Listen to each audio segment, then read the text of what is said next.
Hi friends, ഇന്ന് നമ്മുടെ ഓണം സീരീസിലെ ലാസ്റ്റ് വീഡിയോ ആണ് കേട്ടോ.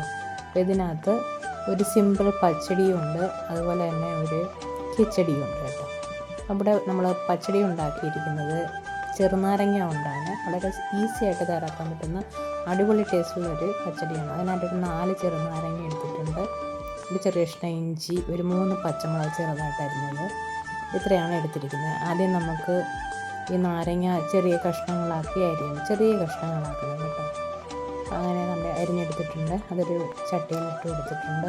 ഇതിലേക്ക് ഈ നാരങ്ങ ഒന്ന് വേവിച്ചെടുക്കണം. അതിനാവശ്യമായ ഉപ്പ് ഇട്ട് കൊടുക്കാം. അതുപോലെ തന്നെ വേകാൻ ആവശ്യമായ അതൊക്കെ വെള്ളം ഒഴിക്കുക കേട്ടോ. അതൊക്കെ വെള്ളം ഒഴിച്ച് ഇതെല്ലാം കൂടെ ഒന്ന് മിക്സ് ചെയ്തതിന് ശേഷം നമുക്കിത് മൂടി വെച്ചൊന്ന് വേവിച്ചെടുക്കണം. ഒത്തിരി അങ്ങ് വെന്ത് പോകണ്ട, എങ്കിലും ഒന്ന് സോഫ്റ്റായി വരണം നാരങ്ങ. അതുവരെ നമുക്കൊന്ന് മൂടി വെച്ച് കൊടുക്കാം, ഒന്ന് വെന്ത് വരട്ടെ. ഒരു 5 മിനിറ്റ് ഒന്ന് മൂടി വെച്ച് കൊടുത്തിട്ടുണ്ട്. അതിനുശേഷം നാരങ്ങയൊക്കെ സോഫ്റ്റായി വന്ന സമയത്ത് നമ്മൾ അരിഞ്ഞു വെച്ചിരിക്കുന്ന ഇഞ്ചി, പച്ചമുളക്, കുറച്ച് കറിവേപ്പില ചേർത്ത് കൊടുത്തിട്ടുണ്ട്.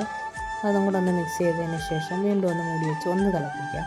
ആ ഇഞ്ചിയുടെയും പച്ചമുളകിൻ്റെയൊക്കെ ആ ടേസ്റ്റ് എല്ലാം ഒന്ന് മിക്സ് ആകണം. അപ്പോൾ അതുവരെ ഒന്നും കൂടി ഒന്ന് തിളപ്പിച്ചെടുക്കാം. അതൊന്ന് തിളച്ച് വരട്ടെ.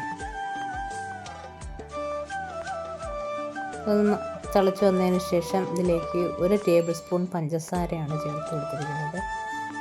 നാരങ്ങയുടെ ആ പുളിപ്പും കയ്പ്പും ഒക്കെ ഒന്ന് ബാലൻസ് ചെയ്യാനായിട്ട് 1 ടേബിൾ സ്പൂൺ പഞ്ചസാരയും കൂടെ ചേർത്ത് ഒന്ന് മിക്സ് ചെയ്തിട്ടുണ്ട്. ഒന്ന് ചെറുതായിട്ടൊരു തിള വരുന്നുണ്ട് കേട്ടോ. ഇതിൻ്റെ ചൂടെല്ലാം ഒന്ന് മാറണം. ഞാൻ സ്റ്റൗ ഓഫ് ചെയ്ത് കൊടുത്തു. അപ്പോൾ ചൂടെല്ലാം ഒന്ന് മാറി എന്ന് പറഞ്ഞതിന് ശേഷം നമുക്കതിലേക്ക് 1 കപ്പ് തൈര് ചെറുതായിട്ടൊന്ന് ഉടച്ചതിലേക്ക് ചേർത്ത് കൊടുക്കാം. അതും കൂടെ ചേർത്തൊന്ന് മിക്സ് ചെയ്യാം. കണ്ടാൽ തന്നെ അറിയാമല്ലോ, നല്ല അടിപൊളി ടേസ്റ്റും നല്ല മണവുമാണ് കേട്ടോ. ചിലർ ഈ സമയത്ത് കുറച്ച് കായപ്പൊടി ചേർക്കാറുണ്ട്, പക്ഷെ ഞാൻ ചേർത്തില്ല കേട്ടോ. എങ്കിലും അടിപൊളി ടേസ്റ്റാണ്, അടിപൊളി മണമാണ്. അപ്പോൾ ഇത് ഞാൻ 2 ദിവസം വെച്ചിരുന്ന് ചൂടാക്കി കൂട്ടി കേട്ടോ. ഇനി ഇതിലേക്ക് കുറച്ച് വറുത്തും കൂടി ഇട്ട് കൊടുത്ത് ചെറിയ ഉള്ളി, കറിവേപ്പില, കടുക്, ഉണക്കമുളക്, ഇത്രയാണ് ഞാനിതിലേക്ക് വറുത്തിട്ട് കൊടുത്തിരിക്കുന്നത്. അപ്പോൾ ഈ പ്രാവശ്യത്തെ ഓണത്തിന് ഈ പച്ചടി ഒന്ന് തയ്യാറാക്കി നോക്കാം. വളരെ ഈസിയാണ്, ടേസ്റ്റിയാണ്. ഇനി അടുത്തായിട്ട് ഞാൻ ചെയ്യാൻ പോകുന്നത് ഒരു കിച്ചടിയാണ്, ബീട്രൂട്ട് കിച്ചടിയാണ് കേട്ടോ. അപ്പം പച്ചടിയും കിച്ചടിയും തമ്മിലുള്ള വ്യത്യാസം എന്താണെന്ന് നമുക്കറിയാം. നമ്മൾ സാധാരണ പച്ചടിയിൽ തേങ്ങയും കടുകും പച്ചമുളകും എല്ലാം അരയ്ക്കും. പക്ഷേ ഇതിനകത്ത് വേറെ 1-2 ഇൻഗ്രീഡിയൻസും കൂടെ ചേർക്കുന്നുണ്ട് കേട്ടോ. ഇവിടെ ഞാൻ 2 ബീട്രൂട്ട് ചെറിയ കഷ്ണങ്ങളായിട്ട് അരിഞ്ഞെടുത്തിട്ടുണ്ട്, തോലൊക്കെ കളഞ്ഞ് വൃത്തിയാക്കി എടുത്തിട്ടുണ്ട്. ഇതിനെ നമുക്കൊരു പാത്രത്തിലേക്കിട്ടൊന്ന് വേവിച്ചെടുക്കണം. ഇതിൻ്റെ അരപ്പെന്ന് പറയുന്നത് 1 മുറി തേങ്ങയുണ്ട്, 1/2 ടീസ്പൂൺ മഞ്ഞൾപ്പൊടി, 1/2 ടീസ്പൂൺ ജീരകം, 1 ടീസ്പൂൺ കടുക്, 5-6 പച്ചമുളക് കേട്ടോ. എരിവിന് ആവശ്യമായ പച്ചമുളക്. ഇത്രയും നന്നായിട്ടൊന്ന് അരച്ചെടുക്കണം. അപ്പോൾ ആദ്യം നമുക്ക് ബീട്രൂട്ടൊന്ന് വേവിച്ചെടുക്കാം. ചട്ടിയിലിട്ട് കൊടുത്തിട്ടുണ്ട്. ആവശ്യത്തിന് ഉപ്പും വേകാൻ ആവശ്യമായിട്ടുള്ള വെള്ളവും കൂടെ ഒഴിച്ച് ഒന്ന് മിക്സ് ചെയ്തിട്ട് ഒന്ന് വേവിച്ചെടുക്കണം. ഒരുപാടങ്ങ് വെന്ത് പോകേണ്ട കാര്യമില്ല, ഒന്ന് സോഫ്റ്റായി വരണം. അതുവരെ നമുക്കിതൊന്ന് വേവിച്ചെടുക്കാം. ഒന്ന് മൂടി വെച്ച് കൊടുക്കാം, വെന്ത് വരട്ടെ. ഇപ്പോൾ നമ്മുടെ ബീട്രൂട്ടൊക്കെ ഒന്ന് തിളച്ച് വന്നിട്ടുണ്ട്. എന്നാലും കുറച്ചും കൂടെ ആ വെള്ളം ഒന്ന് വറ്റട്ടെ. ഇത്രയും വെള്ളത്തിൻ്റെ ആവശ്യമില്ല, ഊറ്റിക്കളയണ്ടല്ലോ. അപ്പോൾ അതുകൊണ്ടൊന്ന് കുറച്ച് വറ്റിച്ചെടുക്കാം. വെള്ളം ഒന്ന് വറ്റി വരട്ടെ.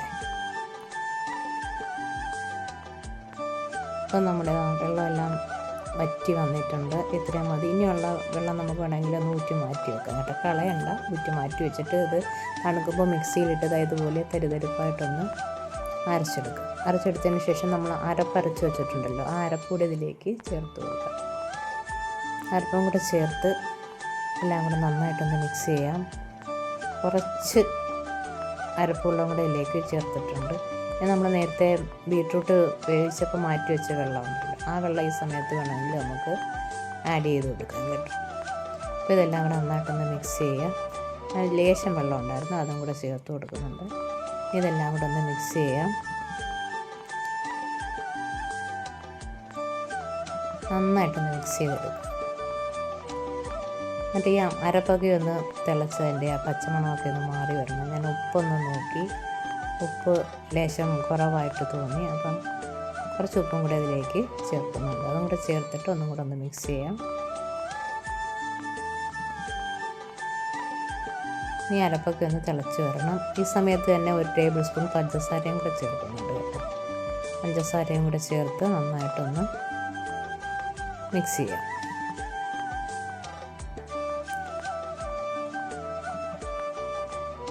ഇനി നമുക്കൊന്ന് മൂടി വെച്ച് കൊടുക്കാം. നന്നായിട്ടൊന്ന് തിളച്ച് വരട്ടെ.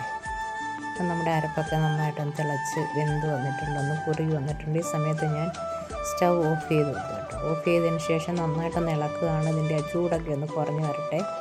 കുറഞ്ഞ് വരുന്ന സമയത്ത് നമുക്കിതിലേക്ക് 1 കപ്പ് തൈര് കൂടി ചേർക്കാനുണ്ട് കേട്ടോ.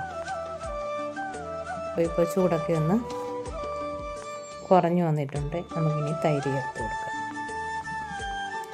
തൈരും കൂടെ ചേർത്തതിന് ശേഷം മിക്സ് ചെയ്തിട്ട് സ്റ്റൗ അങ്ങ് ഓഫ് ചെയ്ത് കൊടുത്തിട്ടുണ്ട്. ആ ചട്ടിയുടെ ചൂടിൽ തന്നെ ഒന്ന് ചൂടായി വരും കേട്ടോ. ഇനി ഒരുപാടിട്ട് തിളപ്പിക്കേണ്ട കാര്യമില്ല. ആ ചട്ടിയുടെ ചൂടിൽ തന്നെ ചൂടായി വരുന്നുണ്ട് കേട്ടോ. ഇനി നമുക്ക് കുറച്ച് കടുകും ഉണക്കമുളകും കറിവേപ്പിലയും എല്ലാം കൂടെ ഒന്ന് താളിച്ചത് ഇതിലേക്ക് ഒഴിച്ചു കൊടുക്കാം. അപ്പോൾ ഇത്രയേ ഉള്ളൂ. അപ്പോൾ അടിപൊളി ടേസ്റ്റുള്ള ഒരു കിച്ചടിയും ഇവിടെ റെഡി ആയിട്ടുണ്ട്. അപ്പോൾ ഇന്നത്തെ എൻ്റെ 2 റെസിപ്പി നിങ്ങൾക്ക് ഇഷ്ടമായെന്ന് വിചാരിക്കുന്നു. വളരെ ചെറിയ 2 റെസിപ്പീസാണ് എന്നിട്ടിരിക്കുന്നത്.